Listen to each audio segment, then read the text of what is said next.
Para sahabat yang terkasih, salam berkah dari Hong Kong. Ada seorang pemuda. Dia setelah bekerja seharian dan pada sore harinya dia kembali ke rumah. Tetapi pada saat itu hujan sangat lebat sekali. Dan tidak ada cara lain, dia pakai payung dengan jaketnya. Kemudian dia menerobos jalan itu.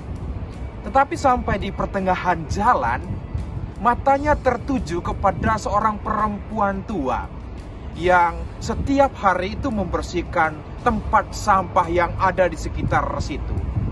Dan pemuda ini berhenti, dia mengeluarkan jaketnya dan diberikan kepada ibu tua ini.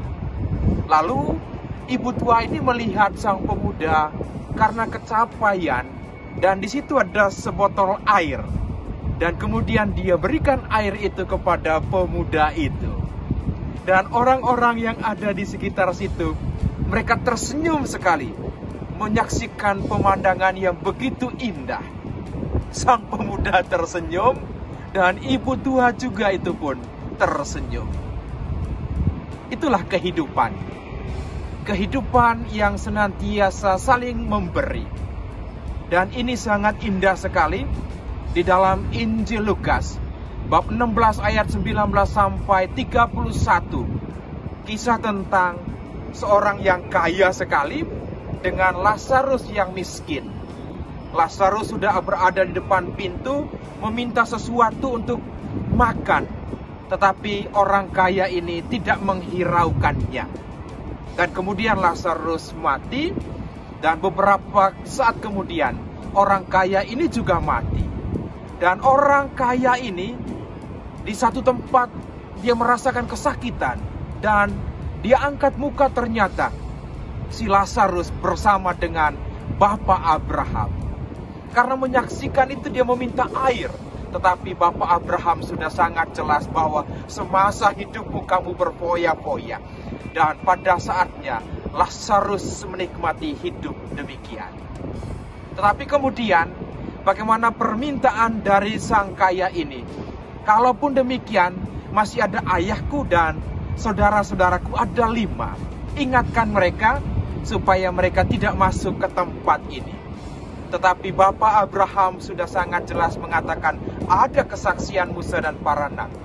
Sekalipun dari orang yang sudah mati, tetapi kalau tidak mendengarkan kesaksian itu, maka itu menjadi sia-sia. Inilah para sahabatku yang terkasih. Ketika saya dan para sahabat merenungkan persiarahan hidup yang hanya sementara ini, saya mau bagikan 3 poin penting ini. Poin yang pertama, sudah sangat jelas sekali bahwa setelah kehidupan di dunia ini, ada sebuah kehidupan yang lain. Karena itu dalam iman kita, kematian itu hanyalah diubah. Ada sebuah kehidupan baru. Dan Yesus sudah menjanjikan kehidupan baru itu untuk saya dan para sahabat. Karena itu dalam perjalanan hidup ini, waktu, kesempatan itu digunakan. Waktu yang disebut dengan kronos, artinya begitu bangun pagi, pergi sekolah, pergi kerja, lalu kemudian makan dan pulang tidur, dan perjalanan itu setiap hari sama saja. Tetapi ada satu waktu yang disebut dengan waktu kairos, waktunya Tuhan. Artinya merenungkan segala sesuatu perjalanan hidup ini dalam kasih Tuhan, maka kita menemukan makna yang terdalam. Nah, apa maknanya? Yaitu saling berbagi. Karena itu, kalau kita lupakan mantan itu wajar sekali. Tetapi jangan tutup hati kita untuk penderitaan saudara dan saudari kita yang ada di sekitar kita. Nah, hidup ini kesempatan. Ketika kita memberi, misalnya beras, garam untuk tetangga kita, kita merasakan bahwa ini adalah persiapan untuk diri kita sendiri, bukan untuk dia saja. Karena ketika kita tinggalkan dunia ini, inilah yang disebut dengan persiapan-persiapan. Lalu bagian yang kedua, para sahabat yang terkasih. Apa yang kita sebut waktu, kemudian menghantar saya seperti Yesus katakan, masuk ke dalam pintu yang sangat sempit. Karena itu berlomba-lombalah untuk berbuat sesuatu yang baik. Hidup ini adalah kesempatan yang bersifat sementara. Karena itu setiap pribadi berjuang untuk memberikan kasihnya kepada sesama, berlomba-lomba untuk masuk ke dalam pintu yang sangat kecil itu. Karena Yesus berkata, ketika aku lapar, aku haus, kamu memberi aku makan dan minum. Ketika aku tidak punya pakaian, kamu memberi aku. Ketika aku sakit, kamu mengunjungi aku. Ketika aku dalam penjara juga kamu mengunjungi aku. Dan inilah suara yang diberikan untuk saya dan para sahabat oleh Tuhan kita Yesus Kristus. Lalu pada akhirnya bagian yang ketiga adalah pertobatan. Pertobatan itu adalah untuk membongkar apa yang disebut dengan tali yang mengikat diri kita, yang setiap saat itu meragukan kasih Tuhan yang begitu besar.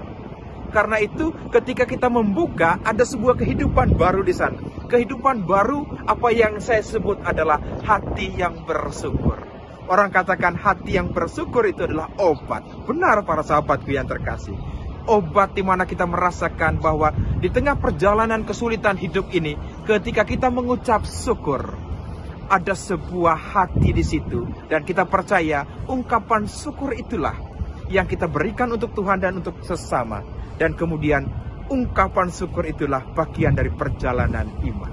Inilah 3 poin yang saya bagikan pada hari ini. Menjadi sebuah refleksi perjalanan hidup ini. Bahwa Tuhan Emmanuel itu menyertai saya dan para sahabat. Hari ini, esok, dan sepanjang segala masa. Teruslah melangkah. Sabda Tuhan, sabda hidup. Tuhan Yesus memberkati.